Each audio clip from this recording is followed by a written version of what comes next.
This is my game from the first round of the London Chess Classics against the French FIDE master Niels Willems. Unlike other tournaments, the first round was published evening before, so all players basically knew against who they are going to play, and I had white against this FIDE master rated around 2,370. I just want to let you know that my opponent ran into my preparation, and therefore I believe I got a very pleasant position, but later went wrong. But let's start with the game. White, and I start the game with knight to f3, which was the preparation for this event.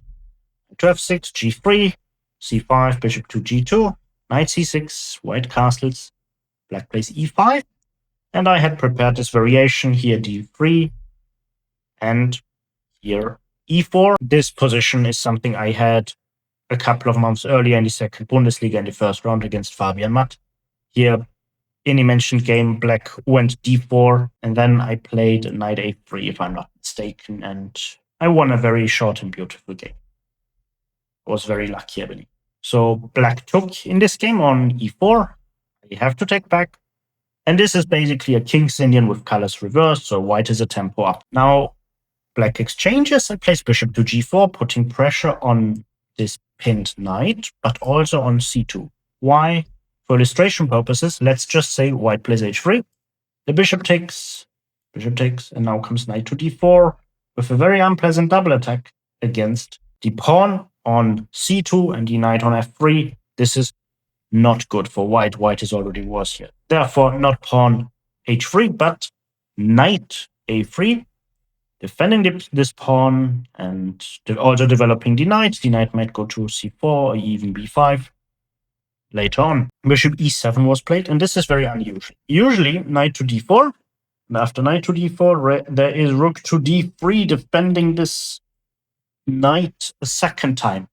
This was still my preparation. I had looked into the game Kramnik against Dragnev because I was expecting something similar. However, my opponent just played bishop to e7, which should give white an advantage in various ways. Here, knight to c4 looked the most straightforward to me, and I believe I should be enjoying an advantage here. Bishop takes f3, bishop takes f3, knight to d4, and this was one of the testing positions. And here, it's not very difficult to spot that the best move here is knight takes e5, where I believe white is playing for two results. It's either a win or a draw in the upcoming endgames, because taking here doesn't yield much. Rook to b1, and this knight will be forced to go back sooner or later, and then just retreat with the bishop. White has the pair of bishops. This piece doesn't look too strong, and also this bishop might come to life very soon when the e-pawn moves. So therefore, this was not good for black. However, for some weird reason in the game, I decided to go bishop to g2. I was afraid of a variation which was actually not working. This was already the first mistake at move 12 of the first round. Bishop to g2, and this is not the second best move, actually it's the third best move. Even better than bishop to g2 is king g2, because here the king keeps everything under control. And after knight takes c2, just rook b1 with an equal position. It gave away already the advantage after bishop to g2, but anyway. Rook b1, and white has a very difficult to play position, in my opinion. Now knight to d7. This was still my calculation, and here I went bishop h3. Put pressure on this knight, and black must defend it. Black plays rook to d8, defends the attacked knight. If the knight falls, then this pawn is weak. But is it actually good to take immediately? And here I came to the conclusion that exchanging on d7 here is not really good for me, because then the king goes to e6, and I was very unhappy with this position. And actually here, white must already play very precisely with knight c4 and later knight e3. For example, rook d8, knight e3, and by no means is black obligated to take here, because taking, as my opponent later said in the analysis, is just exchanging too many pieces, and here the likelihood of a draw was just too high for him, so probably just knight to b4 and enjoying the better position. Not so good for white. So therefore I didn't enter this variation. I was calculating knight to a5, which looked very interesting to me. And here I knew, okay, he must not play something like this, because then comes knight b7, and this is just utterly lost, because here the pressure is too much. This knight is attacked twice, defended twice, but one of the defenders, the rook on d8, is attacked, must move. This is just bad. Here, this is, nothing black wants to enter. Still not so easy to win for white, but no reason to go into this. So I was expecting after knight a5 that knight to b6 might be played. And for some reason, I really disliked this position. I thought, okay, exchanging doesn't yield much because, okay, I get back the pawn, but the king comes to c7 and knight a5.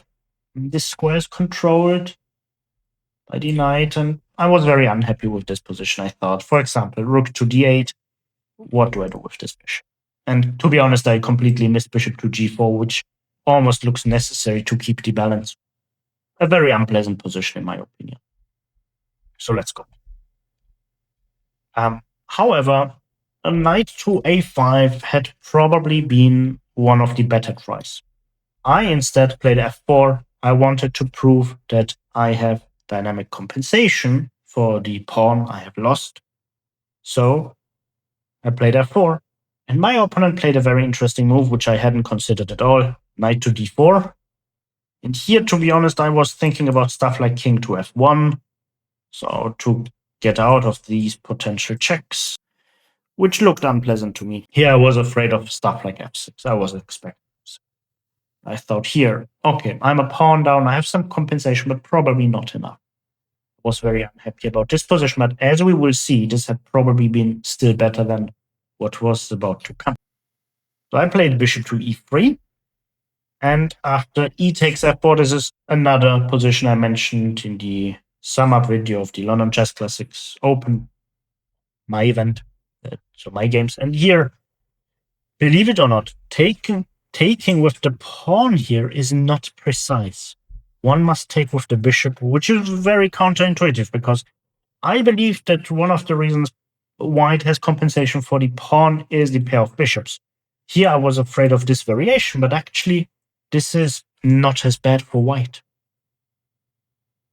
Black has some developing issues, which I didn't identify at all. But yeah, black currently cannot castle, because this would be hanging. Also the rook, bishop, also not very active. And yeah, this position might be even equal. However, I thought I'd take with the pawn and will get a more active position. And in my calculation, everything was fine for me until I saw a move which I hadn't considered at all. And this move is knight to f6. So why is knight f6 such an annoyance? Well, I was calculating with stuff like knight to b6, and I was quite happy here. I was thinking, okay, here maybe I really have knight a5, and this pawn is weak. How is black going to defend this? It's probably not really possible. Here I was calculating these lines and thought, okay, here I should be better. If black tries. However, black played knight to f6, as I had feared, and this position is actually pretty good for black. Now, white must play very precisely to keep the balance, so maybe something like knight a5 is almost forced, but I was really afraid of these things and thought, yeah. I was afraid here. I thought, okay, black is just 2 pawns up. It's very difficult to fight back. But okay, this had been better. I played bishop to g2, which is not the best move. My opponent castled. I probably made the blunder that cost me the game. Still, the position is very bad. Optically, maybe it is holdable somehow. I was even calculating these things, but giving my opponent a passed pawn just for knight on e5 didn't look right. But this had been the better option. I played knight to a5 now, and in this position, what black had to achieve was that knight to a5 is just a piece that is out of the game. He just played rook to d7, which wasn't necessary at all. Knight to g4 had been better, and now I believed white was more or less forced to enter this line, and then this position is very bad for white. However, he played rook to d7, and here I played e5, which was bad, because I'm forcing my opponent to go g4. And if one identifies knight g4 as a threat, you either take here, so he doesn't have knight to g4, and then c takes d4, and maybe bishop f3. But again, for this idea, white must see that g4 is such a threat. And another way is just king h1, and after knight g4, simply bishop to g1. And here white enjoys the pair of bishops. Now e5 later on might be stronger, because now this pawn might tend to be weak. But okay, this wasn't the case. I played e5, knight to g4, and now I was forced to take. And now came another inaccurate move. The position here is already horrible for white to play, but after bishop h3, I'm probably ready to resign. h5, very strong. I'm defending against this pin, so the pin wasn't really existing. At least it wasn't good. I tried to activate my rook, but now comes d3, and I'm completely lost. Black has various ways of winning this. So, for example, I took, I didn't know what else to do. He takes back. I try to activate my king, and he just doubles the rook. Prophylactically, he defends his pawn a second time, and I can't really do anything. So knight to b3, trying to control the damage, but it's already too late.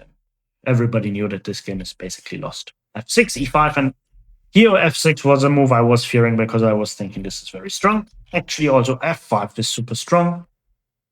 Yeah, taking on person just activates this bishop. I mean, what is white supposed to do in this position?